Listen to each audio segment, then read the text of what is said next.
বাতৰি কাকতৰ নিউজত পঢ়ি দেখিলোঁ যে ভূপেন বৰা ডাঙৰীয়াই কৈছে যে তেওঁলোকৰ দলৰ মানুহে কৈছে যে উপ নিৰ্বাচন অকলে খেলিব লাগে।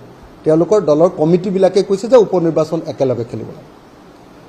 আৰু ভূপেন বৰাই তাকে ছাপোৰ্ট কৰি আচলতে এটা বাক্য কৈছে যে যোৱাবাৰ আমি চিডলি এৰি দিছিলোঁ BPFক, এতিয়া নাই। যোৱাবাৰ আমি CPI-MLক বিহালী এৰি দিছিলোঁ, কিন্তু বিহালীত তেওঁলোকে আমাতকৈও বেয়া কৰিলে। গতিকে এইটোৰ পৰা প্ৰমাণিত হয়, এইটোৰ পৰা ধাৰণা কৰিব পাৰি, আজিৰ প্ৰেছ মিট যিহেতু মই শুনা নাই, এইটোৰ পৰা ধাৰণা কৰিব পাৰি যে ভূপেন বৰা ডাঙৰীয়াই আচলতে এই 5খন বিধানসভাৰ উপ নিৰ্বাচনত অকলে খেলাৰ কথাটোকে মোটামুটি ক'ব খুজিছে। যদি ভূপেন বৰা ডাঙৰীয়াই সঁচাকৈ এই 5খন বিধানসভা ইলেকশ্যন অকলে খেলিব খুজিছে, খেলিব পাৰে, তেতিয়াহ'লে ডেফিনেটলি আমাৰ তেখেতসকলৰ প্ৰতি অকলে খেলিলে নিশ্চিতভাৱে আমাৰ সহযোগিতা নাথাকিব। কিন্তু ভূপেন বৰাৰ কাৰণে ডাঙৰ সুযোগ আছিলে, কংগ্ৰেছ দলৰ কাৰণে বিশেষ সুযোগ আছিলে যে আটাইকেইটা ৰাজনৈতিক বিৰোধী দলৰ লগত, যাৰ লগত ঐক্যমঞ্চ হৈছিলে, তেওঁলোকৰ লগত কথা পাতি থ'লে কিজানি কংগ্ৰেছ দলকে উপ নিৰ্বাচনত সকলো ৰাজনৈতিক দলে সমৰ্থনে দিলেহেঁতেন। গতিকে তেওঁলোকে সকলোৰে সহযোগত এইবাৰ উপ নিৰ্বাচনটো হয়তো খেলিব পাৰিলেহেঁতেন। কিন্তু কি কাৰণত উভত গুৰে নাচিছে মইতো নাজানো, কি কাৰণে উভত গুৰে নাচিছে সেইটো কথাটো মই নাজানো। কিয়নো আগতীয়াকৈ অকলে খেলাৰ কথা কৈছে এইটো আমি নাজানো। কিন্তু আমি এইটো কথা জানো যে 2024 চনত কংগ্ৰেছ দলৰ অসমত যে অলপ অৱস্থাটো ভাল হৈছে, ভাল হোৱাৰ মূলতে হ'ল বিৰোধী ঐক্যমঞ্চ। আমি দেখিছোঁ যে একদম মানুহে অপেনলি কয়, আমাৰ আগত অপেনলি মিটিঙতে কয় যে আমাৰ কংগ্ৰেছৰ ওপৰত আস্থা নাই, কিন্তু আপোনালোক সকলো লগ লাগিছে কাৰণে আমি বিজেপিক হৰুৱাবলৈ এইবাৰ ভোট দিম। আৰু আজিৰ দিনটোলৈকে ৰাইজৰ দলে উপ নিৰ্বাচন খেলিব নে নেখেলিব এই সিদ্ধান্ত লোৱাই নাই, এই সিদ্ধান্ত আজিলৈকে লোৱাই নাই। কংগ্ৰেছে কথাবিলাক বুজি লোৱা দৰকাৰ, অহংকাৰ কৰিব এতিয়াই হোৱা নাই। আকৌ আমি সকলোৱে মিলিজুলি বিজেপিক হৰুৱাব লাগিব। বিজেপিক হৰুৱাটো আমাৰ পবিত্ৰ কৰ্তব্য। বিজেপিক যদি আমি পৰাজিত কৰিব নোৱাৰোঁ, অসম কোনোপধ্যে নাবাচে। যে 2024 চনত আমাৰ বিৰোধীৰ প্ৰতি যিটো মানুহৰ ভাল ভাৱ আহিছে, এইটো ঐক্যবদ্ধ হোৱাৰ কাৰণে আহিছে।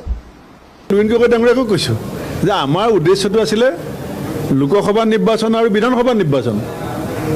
সেইটোতো মই কেতিয়াও কথা উল্টি মৰা নাই। মইতো তেতিয়াও কৈছোঁ যে লোকসভা নিৰ্বাচনত আমি এলায়েন্স কৰিছোঁ আৰু আমি পাৰ্যমানে চেষ্টা কৰিম বিধানসভালৈকে এই এলায়েন্সো থাকিব। তাত উপ নিৰ্বাচনৰ শব্দটো আমি নাজানোৱেই। আমি যেতিয়া বিৰোধী ঐক্য মঞ্চ বনাইছোঁ তেতিয়া উপ নিৰ্বাচনৰ শব্দটোৱে নাছিলে। আমি তৃণমূল পৰ্যায়ৰ কথাখিনি যদি শুনাত কোনোবাই বেয়া পায় তেতিয়াতো আমাৰ উপায় নাই। আমি জিলা কংগ্ৰেছ, ব্লক কংগ্ৰেছ, মণ্ডল কংগ্ৰেছ, বুথ কংগ্ৰেছক মাতি আনিছোঁ যে আপোনালোকে আমাক কওক আপোনালোকে কি ভাবিছে। এইখিনি যদি কংগ্ৰেছ দলে আলোচনা কৰাটো যদি কাৰোবাৰ আপত্তি আছে, সেইখিনিত যদি কাৰোবাৰ অনুমতি মই ল'ব লাগে, তেতিয়াহ'লে মোৰো কোনো উপায় নাই। I am also' under compulsion যে I have to listen my party grassroots leaders.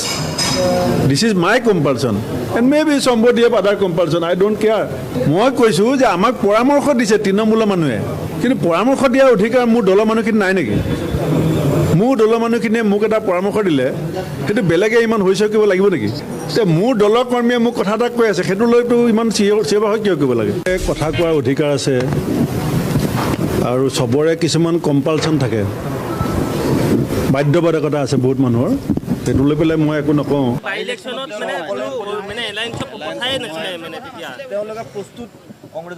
চক মই বাৰে বাৰে এতিয়াও সেইটো কথাই ক'ব খোজোঁ যে আমাৰ শক্তিটোৱে হ'ল একতা। 2024 চনৰ নিৰ্বাচন অসম যদি চায় বা সমগ্ৰ ভাৰতবৰ্ষ যদি চায়, সকলোতে একতাৰ কাৰণে বহুত ইণ্ডিয়া এলায়েন্সৰ বহুত ধৰণৰ কথা বতৰা চলিলে, ঘাট প্ৰতিঘাত চলিলে, শেষত এক হৈ থকাৰ কাৰণে UPত এইটো ৰিজাল্ট।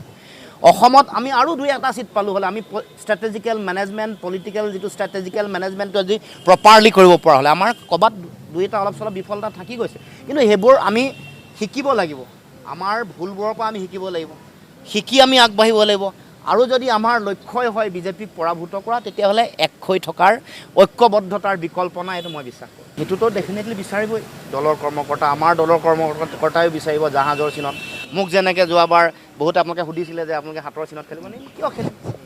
মোৰ এটা দল আছে, সৰু হ'ব পাৰে, নতুন হ'ব পাৰে, কিন্তু স্বাভিমান চবৰে আছে, গতিকে এইটো বিচাৰিব। কিন্তু গণতন্ত্ৰ কি? গণতন্ত্ৰত সদায় আলোচনা বিলোচনাৰ পিছত সিদ্ধান্ত হয়, তৰ্ক হ'ব, বিতৰ্ক হ'ব, ডিবেট বহুত হ'ব, তাৰপিছত যিটো সিদ্ধান্ত ল'লে বিজেপিক পৰাভূত কৰিব। আমাৰ লক্ষ্য এইটো আমি পাহৰি যোৱা নাই কোনেও, বিজেপিক পৰাভূত কৰিব লাগে। এইটো মৌলিক কথা, এইটো নীতিগত কথা। এই কথাটোৰ ইফাল সিফাল আমি অকলো এচলিমান হোৱা নাই। গতিকে মই মোৰ আহ্বানখিনি মই ৰাজহুৱাকৈ কৈছোঁ, আৰু এতিয়া শীৰ্ষ নেতৃত্বকো আমি কেনেধৰণে ৰণকৌশল কৰাটো উচিত সেই সম্পৰ্কত মোৰ যিটো সীমিত জ্ঞান তাৰ মই ক'ম। মানে আপুনি এলায়েন্স থকাটো উপনিৰ্বাচনত কংগ্ৰেছে 5টা সমষ্টিতে প্ৰাৰ্থিত্ব প্ৰদান কৰিম বুলি কৈছে, অকলে অৱতীৰ্ণ হ'ম বুলি কৈছে।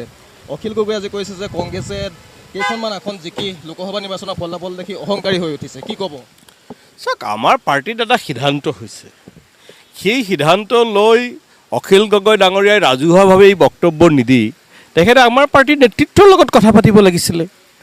আমাৰ পাৰ্টিৰ ভিতৰত আমি আমাৰ সংগঠন কেনেকৈ বৃদ্ধি কৰিব পাৰি সেই কথা আমি আলোচনা কৰিম।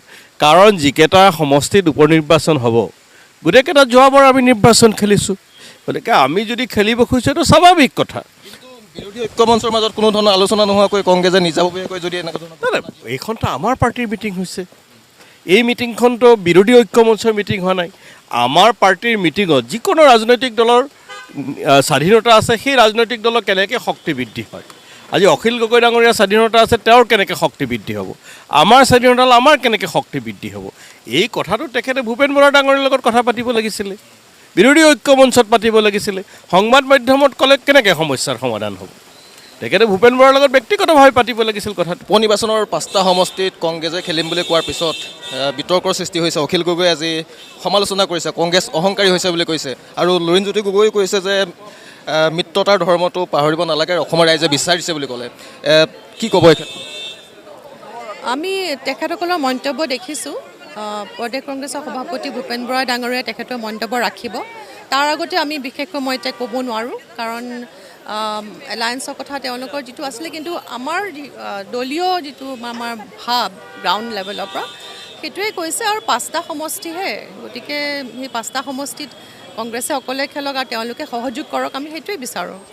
মানে 2026ৰ নিৰ্বাচন আহি আছে, বিধানসভা নিৰ্বাচন। এই মুহূৰ্তত যদি 5টা সমষ্টিত কংগ্ৰেছে অকলে অৱতীৰ্ণ হয়, তেতিয়াহ'লে 2026ত পুনৰ মিত্ৰতাটো গঢ়ি তোলাত অসুবিধাৰ সৃষ্টি নহ'ব? নাই, সেইটো হ'ব নালাগে বুলি মই ভাবোঁ। কাৰণ 2026ত 126টা সমষ্টি আছে, তেতিয়া তাৰ যিটো ৰণকৌশল হ'ব সেইটো সকলোৱে মিলি কৰিব লাগিব। আৰু আমাৰ যুদ্ধ হৈছে এটা ডাঙৰ ৰাইভেল বিজেপিৰ হাতত, গতিকে এই সময়ত তেওঁলোকে আমাক সহযোগ কৰাটো বেছি ডাঙৰ কথা।